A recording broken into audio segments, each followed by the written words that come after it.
food which you give to your body decides how you are going to perform all day। जी हाँ, सही सुना आपने। जैसा आप खाओगे उस पर डिपेंड करता है आपके दिन भर का मूड कैसा रहेगा, आपका दिन भर का फोकस कैसा रहेगा और ओवरऑल स्ट्रेंथ कैसा रहेगा आपका पूरे दिन। क्या आप खुश रहोगे, क्या आप दुखी रहोगे, क्या आप एनर्जाइज्ड रहोगे या आप डिमोटिवेटेड रहोगे, ये सब कुछ डिपेंड करता है आपके न्यूट्रिशन पर। न्यूट्रिशन के लिए मैं आपको 3 सिंपल इजी टिप्स दूंगा जिससे कि आप अपने न्यूट्रिशन को बहुत ही आसानी से इम्प्रूव कर सकोगे। ये है वीडियो नंबर 4, तो मैं आपको बताने वाला हूँ 3 टिप्स। पहला टिप ये है, include as much as protein sources as possible. जितना ज़्यादा हो सकता है प्रोटीन सोर्सेज को इंक्लूड कीजिए। फॉर एग्जांपल नॉन वेजिटेरियन अगर आप हैं तो आप कुछ भी खा रहे हो तो वो प्रोटीन रिच्ड फूड ही है, चाहे वो फिश हो, चाहे वो लीन मीट हो या फिर एग्स हो। एग्स वैसे कंट्रोवर्शियल टॉपिक है, आप कमेंट कीजिए कि एग वेजिटेरियन होता है कि नॉन वेजिटेरियन होता है, ठीक है। लेकिन हाँ, आप कुछ भी एनिमल प्रोडक्ट यूज़ कर रहे हो, नॉन वेजिटेरियन प्रोडक्ट यूज़ कर रहे हो, वो रिच है प्रोटीन में। दूसरा हो जाता है कि आप डेयरी प्रोडक्ट्स यूज़ कर सकते हो, पनीर, टोफू, या फिर आप यूज़ कर सकते हो मिल्क, या फिर आप यूज़ कर सकते हो कुछ भी, जैसे कि दही। आप डेयरी प्रोडक्ट यूज़ करोगे तो वो ऑब्वियसली प्रोटीन सोर्सेज में आता है। और वेजिटेरियन लोग कहते हैं कि वेजिटेरियंस के पास प्रॉपर फूड सोर्सेज नहीं है प्रोटीन के लिए, लेकिन ऐसी बात नहीं है। सबसे चीप और सबसे इजीली अवेलेबल सोर्स वेजिटेरियंस के पास ही है, और वो ये है कि सोयाबीन। आप सोयाबीन खाइए। 100 ग्राम सोयाबीन में 50 ग्राम प्रोटीन रहता है, ऑलमोस्ट 50%, जो कि किसी भी दूसरे फूड सोर्सेज में नहीं होता है, even in non vegetarian sources. और मोस्टली इंडिया में जो नॉन वेज भी खाते हैं वो पूरे महीने तो नॉन वेज नहीं खा सकते हैं, इसलिए सोयाबीन को आप इंक्लूड कर सकते हैं। आप एग्स को इंक्लूड कर सकते हैं। दिन में हर एक मील के बाद एक बॉयल एग खा लिए तो वो आपको बहुत हेल्प करेगा। आप ब्राउन चना खा सकते हो, मूंग दाल खा सकते हो, पानी में सोक करके आप रात में पानी में सोक करने के लिए दे दीजिए और अगले दिन खा लीजिए। तो किसी भी तरह का प्रोटीन सोर्स ऐड करना अपने हर एक मील में over the day, that is very essential for your nutrition improvement. Second हो जाता है प्रॉपर फाइबर इनटेक। आपको सुन के हैरानी होगी, लेकिन पूरा इंडिया सफ़र कर रहा है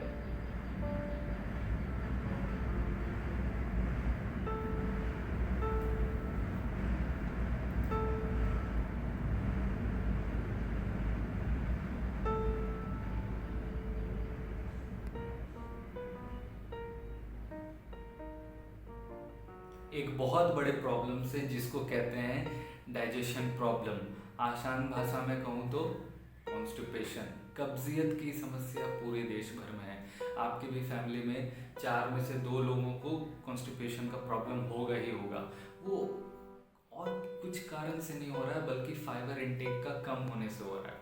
फाइबर इनटेक रॉ वेजिटेबल्स में होता है। सिंपल सी बात है, क्लास 5 और 6 में पढ़ाया जाता है। आप जितने ज़्यादा वेजिटेबल्स खाओगे, जितने ज़्यादा आप कैरेट खाओगे, फ्रूट्स खाओगे, या फिर आप चपाती खाओगे अलग अलग फ्लोर्स के, अलग अलग आटा के, जैसे कि मक्के के आटा हो गया, गेहूं का आटा हो गया, जौ का आटा हो गया, इस तरह से आप इंक्लूड करके खाओगे तो आपका फाइबर इनटेक अच्छा रहेगा।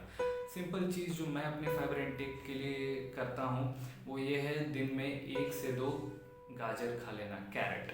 ये न केवल मेरे स्किन को हेल्दी रखता है, बल्कि मेरे फाइबर इनटेक को भी देख लेता है, और साथ ही साथ मेरे विटामिन ए का भी कंजम्पशन ठीक ठाक रखता है कैरेट। तो फाइबर इनटेक बहुत ज़रूरी है, क्योंकि अगर आपको इंडाइजेशन का प्रॉब्लम हुआ, your digestive system is your second brain. ये सिंपल फैक्ट है। अगर आपका पेट खराब है, आपका पूरा बॉडी खराब रहेगा। सिंपल। आप बीमार पड़ते हो तो सबसे पहला इफेक्ट आपके डाइजेस्टिव सिस्टम पे आता है, आपको कुछ भी खाने का मन नहीं करेगा। That's it, that says the importance of digestive system. So अपने गट का ख्याल रखिए, जिसके लिए आपको ज़्यादा से ज़्यादा फाइबर इंक्लूड करना है।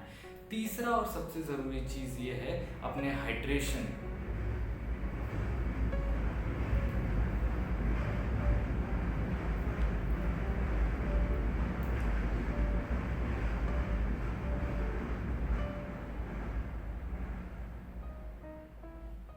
हाइड्रेशन का ख्याल रखिए।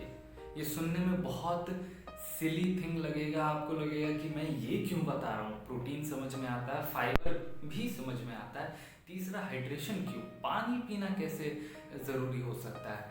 आपको सुन के हैरानी होगा कि बहुत से स्कूल के बच्चे माइग्रेन से सफ़र करते हैं।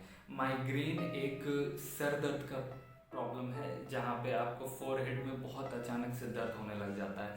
ये कोई बड़ी बात नहीं है। डॉक्टर्स कहते हैं कि बहुत बार, मोस्टली 80% केसेस में माइग्रेन और कुछ नहीं बल्कि ब्रेन को जो मेम्ब्रेन सराउंड करता है, ब्रेन का जो कवरिंग स्किन है, उसमें हाइड्रेशन का कमी हो जाता है, उस वजह से वो दर्द होने लगता है। ब्रेन में कोई भी नर्व सेल्स नहीं होते हैं, पेन रिसेप्टर्स नहीं होते, दिमाग में कभी भी दर्द नहीं होता है, दिमाग उसके आउटर लेयर में होता है। आपका स्किन अचानक से अगर सूखने लग जाए, सिकुड़ने लग जाए, कॉन्ट्रैक्ट कर जाए तो वो दर्द देगा कि नहीं।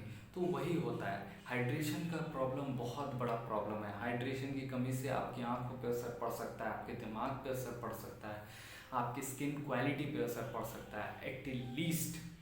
एटलीस्ट गर्मियों का मौसम चल रहा है, 3 लीटर पानी पीना ज़रूरी है, बिल्कुल ज़रूरी है। एटलीस्ट मतलब आपको पसीना आ रहा है, आप समझ ही सकते हैं कि गर्मियों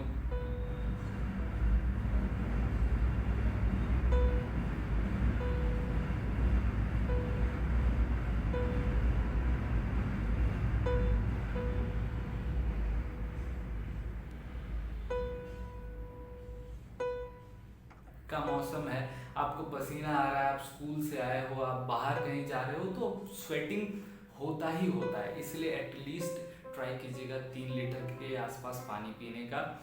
सबसे आसान तरीका है सुबह उठते ही 1 लीटर, आधा लीटर पानी पी लेना। इससे आपका 1/3 रिक्वायरमेंट तो उठते ही कंप्लीट हो जाएगा, आधे 1 घंटे के अंदर अंदर। इसलिए हाइड्रेशन का ख्याल रखिए, क्योंकि हाइड्रेशन बहुत ज़रूरी है।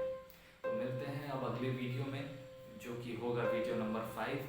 इस वीडियो के लिए आप कमेंट कीजिए कि आप कौन कौन से टिप्स पहले से फॉलो कर रहे हो, या फिर आप कौन से टिप्स नया है जो आपने मुझसे आज सीखा और उसे आप फॉलो करने वाले हो। Comment down below. मिलते हैं अगले वीडियो में।